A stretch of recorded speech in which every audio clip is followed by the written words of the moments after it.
the car right now! Don't you dare leave me here! Come back!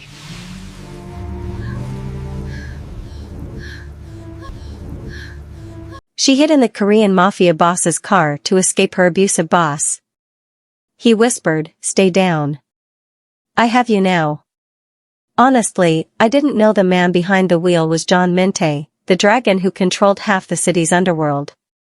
I only knew that Marcus Cole was about to hand me over to the Iron Lotus Syndicate to settle his debts. The burn on my wrist was still brownish, a perfect circle from where Marcus had pressed his cigar because I'd smiled at a customer without permission. That was my world. A suffocating dance of compliance, making sure I never asked for too much, never took up too much space. I stayed because I believed him when he said girls like me were a dime a dozen, replaceable, forgettable. I stayed until tonight, when I found the burner phone behind the bar's register. Screen full of texts negotiating my transfer. He wasn't just going to punish me this time. He was going to sell me like furniture. The phone vibrated in my hands like a living thing that knew it shouldn't be held. I'd only ducked into Marcus's office because table 7 needed their check split 4 ways and the printer at the hostess stand was jammed again. His door was never locked during service. He liked being able to watch us through the window, make sure no one was leaning against the bar or checking their phones. But tonight he'd left early for his usual Thursday poker game, and I just needed 30 seconds with the working printer. That's when I saw it. The edge of black electrical tape peeking out from under his desk drawer, the kind of deliberate hiding that makes your stomach drop before your brain catches up. I should have walked away. Instead, I peeled the phone free and watched it come alive in my palm. No lock screen. No password. Just message after message timestamped over the past 2 weeks, each one making my chest tighter than the last. She's clean. No drugs, no diseases.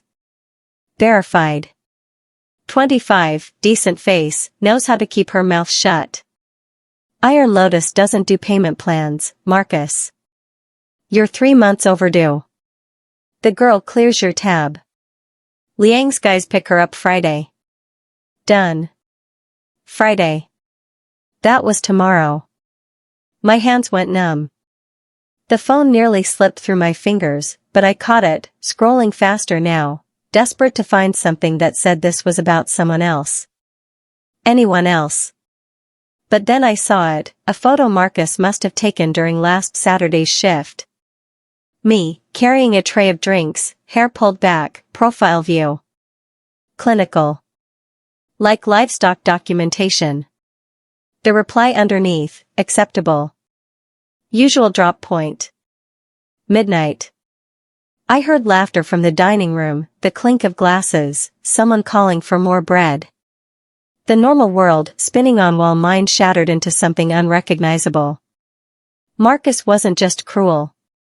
He wasn't just a bully who got off on making his staff flinch. He'd sold me. Not as hyperbole. Not as threat. Actually negotiated terms, set a time and place, photographed the merchandise. My reflection stared back at me from the darkened phone screen, wide eyes, bloodless lips, the face of someone who'd spent so long making herself small that she'd disappeared entirely. 25 years old and I'd let myself become the kind of person someone could trade like a used car. The office door creaked. I shoved the phone in my apron pocket and grabbed the printed checks, my heart beat so loud I was sure whoever was coming could hear it. But the hallway stayed empty. Just the building settling, or my paranoia finally catching up to reality. I had less than 24 hours. And absolutely nowhere to go. The rain came down in sheets, turning the sidewalk into a blur of neon and shadows. I'd made it exactly 3 blocks before I heard Marcus shouting my name. My shift had ended 20 minutes ago. I'd clocked out, grabbed my jacket, walked out the back door like it was any other night. Except I'd left my phone on the break room table and taken $400 from the tip jar, money I'd earned anyway, money Marcus would have skimmed by morning. Lola. His voice cut through the downpour, closer than it should have been. I know you took something that belongs to me. The street was empty. Every shop closed, every window dark except for the red glow of a high-rise hotel 2 blocks up. My sneakers slapped against wet pavement as I ran, but Marcus was faster, his footsteps gaining. Then I saw it, a black sedan idling at the corner, hazards blinking softly through the rain.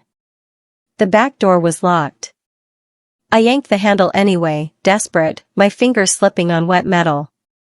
The front passenger door clicked open. I didn't think. I dove inside, pulling the door shut as Marcus's hand slammed against the window.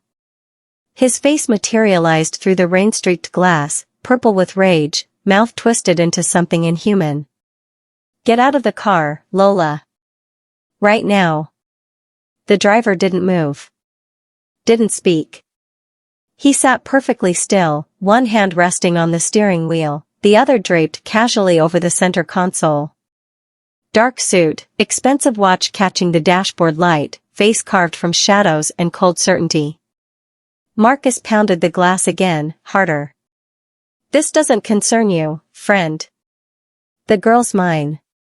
That's when the driver turned his head, just slightly, and looked at Marcus through the window. He didn't say a word. Didn't need to. Whatever Marcus saw in that gaze made him take a half step back, his hand falling away from the glass. The driver's eyes shifted to me. Dark, unreadable, assessing. I was shaking so hard my teeth chattered, water dripping from my hair onto his leather seats, probably ruining them. He was going to throw me out. Tell me to handle my own problems. Instead, he reached across the console and pressed the door locks with one decisive click. Stay down, he said quietly, his accent slight but unmistakable. Korean. Controlled. The kind of voice that didn't need volume to command. The car began to move, smooth and silent as a predator. Marcus's face tracked us for half a block, illuminated in passing streetlights, shock giving way to something that looked like fear. Then the sedan turned the corner and he vanished into the rain-soaked dark. I pressed myself into the seat, arms wrapped around my ribs, waiting for questions. Waiting for demands. I have you now, the driver said simply. And I believed him.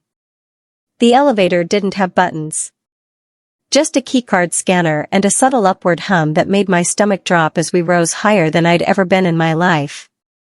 Minte, he'd given me his name during the silent drive, nothing else, stood with his hands clasped behind his back, watching the floor numbers climb. 43. 44. 45. The number stopped at 50. The doors whispered open onto a foyer that cost more than every place I'd ever lived combined. White marble veined with gold. A chandelier that looked like frozen starlight. Floor-to-ceiling windows revealing the city sprawled below us like scattered diamonds. Mr. John. The voice came from a woman emerging from a hallway to the left, her posture so rigid she might have been carved from ice. 50s, maybe, with silver-streaked black hair pulled into a perfect knot. Her suit was tailored to surgical precision. You didn't mention we'd be having company. The way she said company made my wet sneakers feel like open wounds on her marble floor. Madam Yoon, Minte said, shrugging out of his jacket. This is Lola. She'll be staying with us. Madam Yoon's eyes traveled from my soaked hair to my restaurant-stained uniform pants, lingering on every inadequacy. I see. And for how long should I prepare accommodations? Indefinitely. Something flickered across her face, surprise, maybe, or calculation. She recovered instantly, her expression smoothing into professional neutrality that somehow felt more hostile than anger. Of course. I'll have the guest suite prepared.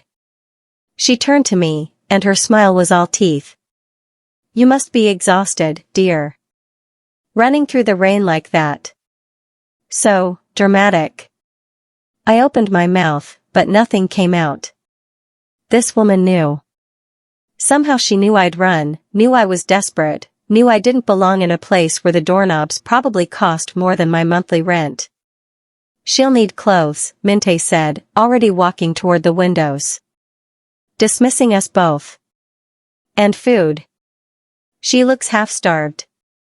I'm not, I started, but Madame Yoon's manicured hand gestured toward the hallway, cutting me off. This way.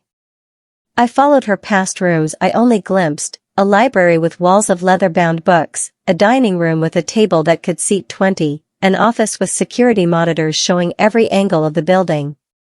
She moved like a shark through water, smooth and predatory.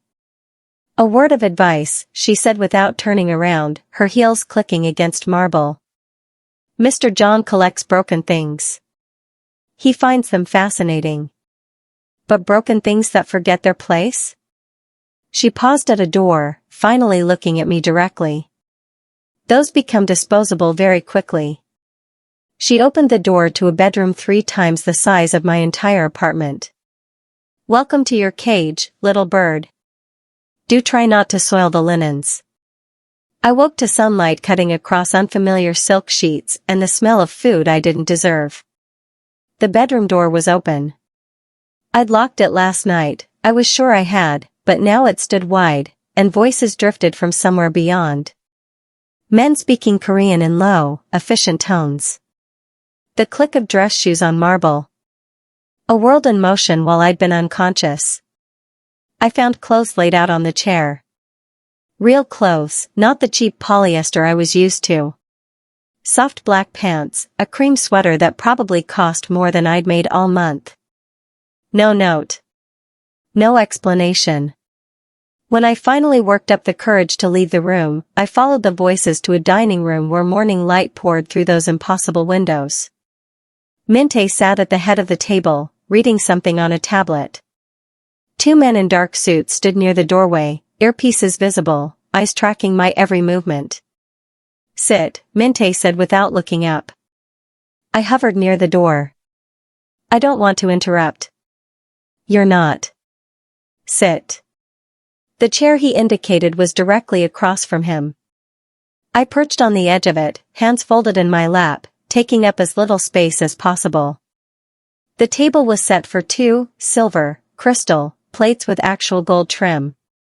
Covered dishes releasing steam and rich smells that made my stomach clench.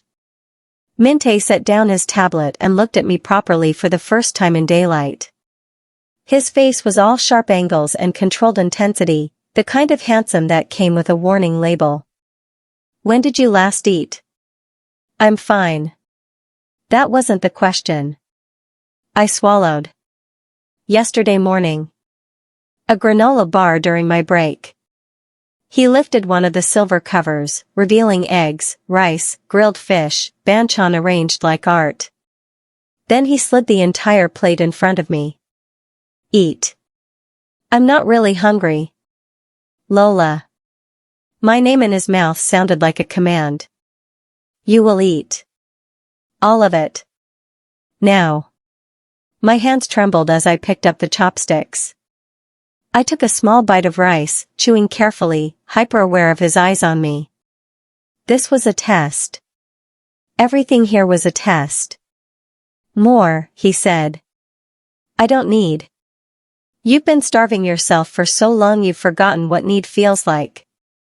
He leaned back in his chair, fingers steepled. Let me guess.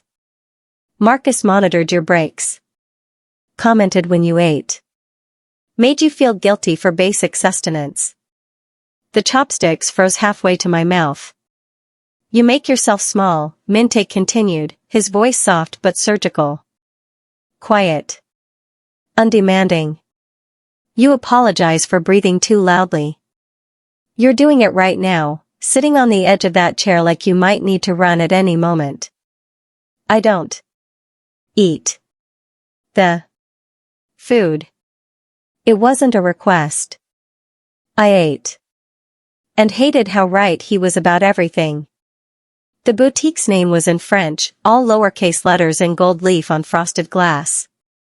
The kind of place I'd walk past quickly with my eyes down, knowing women like me didn't belong there. Mr. John, the manager said, appearing instantly when we entered. Mid-40s, designer suit, smile calibrated for wealthy clients. What a pleasure. How may we? Her eyes landed on me, and the smile calcified. Oh. I see you brought someone. I was wearing the clothes from this morning, clean but obviously not from here. My hair was pulled back in a simple ponytail. No jewelry. No makeup. I looked exactly like what I was, a waitress playing dress-up in a world designed to exclude her. Ms. Mensah requires a complete wardrobe, Minte said, his hand resting lightly on my lower back. Proprietary. Claiming. Evening wear, business attire, casual pieces. Everything. The manager's painted smile never wavered. Of course. Though I should mention, our pieces start at several $1,000s. Perhaps she'd be more comfortable at. Did I ask for your opinion on her comfort? The temperature in the room dropped 10 degrees. The manager's face went carefully blank, but two saleswomen near the back exchanged glances. The kind that said another one. Another girl bought and paid for, dressed up like a doll for however long she lasted. Bring everything in her size, Minte continued. She chooses what she wants. You charge my account. Those are the only words I want to hear from you. Sir, I really don't think. Minte pulled out his phone, tapped twice, and showed her the screen. I couldn't see what it displayed, but the manager's expression shifted from condescension to something close to panic. I make one call, he said quietly, and this location closes by Monday. Your corporate office will receive documentation of every tax discrepancy, every labor violation, every backroom deal you've made with suppliers. Am I being clear? Crystal clear, Mr. John. Her voice had lost all its artificial warmth. Please, forgive my rudeness. We're honored to serve Ms. Mensah. She said my name like it tasted wrong. For the next hour, I stood on a pedestal while strangers circled me with measuring tapes and opinions. Dresses appeared on hangers, silk, velvet, fabrics I didn't have names for. Minte sat in a leather chair by the window, scrolling through his phone, occasionally glancing up to nod or dismiss something with a single word. The green, he said when they brought out an emerald cocktail dress that probably cost more than my car. She'll take it. I don't need, I started. Not negotiable. By the time we left, I had 20 shopping bags I hadn't chosen and a reputation I hadn't earned. But the manager held the door open when we exited. And I hated how good that felt. The library was supposed to be off limits. Madame Yoon had made that clear during her cold tour of the penthouse, Mr. John's private office, his study, his library. Not for guests. Certainly not for strays he'd picked up in the rain. But I couldn't sleep. 3 nights in the Gilded Fortress and I still woke every hour, convinced Marcus would somehow find me, that Minte would change his mind, that this was all some elaborate prelude to something worse. So I wandered. And the library door was open. Floor-to-ceiling shelves, leather spines in multiple languages, a desk with papers arranged in meticulous stacks. I shouldn't have looked. Should have turned around and gone back to my cage like a good little bird. Instead, I saw my name. The ledger was open on the desk, black ink on cream paper. Transaction records, dates, amounts. My eyes skipped down the page until they caught on an entry from 4 days ago. Acquisition, Lola Mensah. Debt transfer from Marcus Cole, Sapphire Lounge. Amount, $47,000. Associated liabilities absorbed. Asset secured. Asset. The word punched the air from my lungs. Fascinating reading, isn't it? I spun around. Madame Yoon stood in the doorway, silk robe wrapped tight, expression somewhere between satisfaction and pity. He bought me, I whispered. Of course he did. She glided into the room, circling the desk like a predator assessing prey. Did you think this was rescue? Romance? A benevolent stranger saving a damsel in distress? He said he'd protect me. And he will. The same way a farmer protects his livestock from wolves. She picked up the ledger, running one manicured finger down the page. You're an investment, dear. $47,000 worth of bait. Bait? For the Iron Lotus Syndicate. Her smile was scalpel sharp. They wanted you to settle Marcus's debts. Now you're here, in the dragon's den, and they know it. Do you understand what that means? My hands had gone numb. He used me. He's using you. Present tense. You're cheese in a trap, little bird. When the Iron Lotus comes for what they believe is theirs, Mr. John will be ready. She closed the ledger with a soft thud. The only question is whether you'll still be breathing when the trap springs shut. I don't believe you. Then ask him yourself. She moved toward the door, pausing at the threshold. Though I suspect you already know the truth. You felt at the moment he locked those car doors. Men like John Mente don't save people. They collect them. She disappeared into the hallway, leaving me alone with the ledger. Asset secured. I read it 3 more times, waiting for the words to change. They didn't. The package arrived during breakfast. I'd started eating with Mente every morning, not by choice, but because he'd made it clear that skipping meals wasn't an option. We sat in our usual positions, him reviewing reports on his tablet, me pushing food around my plate and pretending I couldn't feel the weight of that ledger entry crushing my chest. One of his security team entered, a younger man with a scar across his jaw. He murmured something in Korean, too fast for me to catch, and placed a black box on the table between us. Minte's eyes lifted from his screen. When? 20 minutes ago. Lobby delivery. Courier's already gone. The box was small, maybe 6 inches square, wrapped in black silk with no card, no return address. Mente opened it with the same careful precision he applied to everything, methodical, controlled, revealing nothing. Inside, nestled in white tissue paper, was a ring. Not jewelry. A signet ring, heavy gold with an engraved lotus flower, the metal tarnished dark around the edges. And something else. Something that made my stomach lurch. The tissue paper underneath was stained rust brown. Is that? I couldn't finish the question.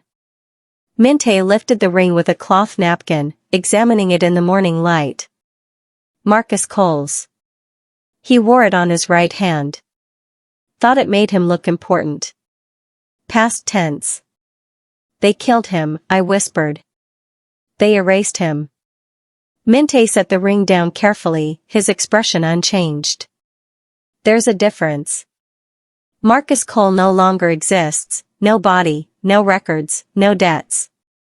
The Iron Lotus is very thorough when making a point. The room tilted slightly. Marcus was dead. The man who'd burned me with cigars, who'd sold me like furniture, who'd hunted me through the rain, gone. I should have felt relief. Victory. Something. Instead, I felt the trap closing tighter. What point are they making? I asked. Minte's eyes met mine, and for the first time since that night in the car, I saw something almost human flicker across his face. Warning, maybe. Or regret. That you belong to Marcus. His debt transferred to them when he failed to pay. Now you're here, under my protection. He gestured to the blood-stained ring. This is their declaration of ownership. And a reminder that I've taken something they consider theirs. So Madame Yoon was right. I'm bait. You're a catalyst. He stood, buttoning his jacket with precise movements. The Iron Lotus has wanted an excuse to move against me for 2 years. You gave them one. The war was always coming, Lola. You simply accelerated the timeline. He walked toward the door, then paused. Stay away from the windows. And if anyone approaches you, anyone, you scream for security. Understood? I nodded, staring at Marcus's ring on the breakfast table. the war had begun. And I was the spark that lit it. The gala was everything I'd imagined wealth to be: crystal chandeliers, champagne towers, women in gowns that cost more than I'd make in a lifetime. Minte had insisted I come. Not asked. Insisted. "You stay within my sight," he'd said while adjusting his cufflinks. "You don't wander. You don't speak to anyone I haven't vetted. Clear?" So I stood beside him in the emerald dress from the boutique, a silent ornament on his arm while men in expensive suits discussed things in careful code. Territory. Shipments. Opportunities. I'd worked enough private events to recognize when people were pretending to talk about legitimate business. Minte's security was everywhere, positioned at exits, scanning the crowd, earpieces transmitting constant updates. 6 men I could see, probably more I couldn't. The hotel ballroom had been swept twice before we arrived. But none of them had worked tables for 7 years. I noticed it during a lull in conversation, when Minte was greeting an older Korean businessman with the kind of formal bow that meant respect. A waiter across the room, third-floor balcony, holding a champagne tray at the wrong angle. Too still. Too focused. Not on the guests. On Minte. My waitress brain catalogued the wrongness automatically, tray balanced on his left hand when most servers were right-handed, body angled toward the railing instead of the crowd, eyes tracking movement with the precision of someone who'd memorized patterns. Then I saw the red dot. Tiny, barely visible, dancing across the marble column 3 feet from Minte's head. Searching. Adjusting for movement and distance. "Get down." I didn't think. Just moved, grabbing Minte's arm and yanking him sideways as the champagne glass in his hand exploded into glittering fragments. The ballroom erupted. Screaming, bodies hitting the floor, security converging from every direction. Minte's guards formed a human shield around us, guns drawn, shouting commands in Korean and English. I looked up at the balcony. The waiter was gone. The tray abandoned on the railing, champagne glasses rolling across marble. Minte's hand gripped my shoulder, not gentle, almost bruising. "You saw him." His security chief appeared, speaking rapid Korean. Minte responded without taking his eyes off me, his expression unreadable. Then to me, quieter, "How did you know?" 7 years carrying trays. You learn what normal looks like. I was shaking now, adrenaline crashing through my system. Your guards were watching for threats. I was watching for bad service. Something shifted in his face. Not quite a smile, but close. "Madam Yoon was wrong about you," he said. "About what?" "You're not bait. You're a weapon I didn't know I had." The meeting was supposed to be neutral ground, a shipping dock at midnight, container yards stretching into darkness, both sides armed but civil. A negotiation to end the war before it consumed everyone.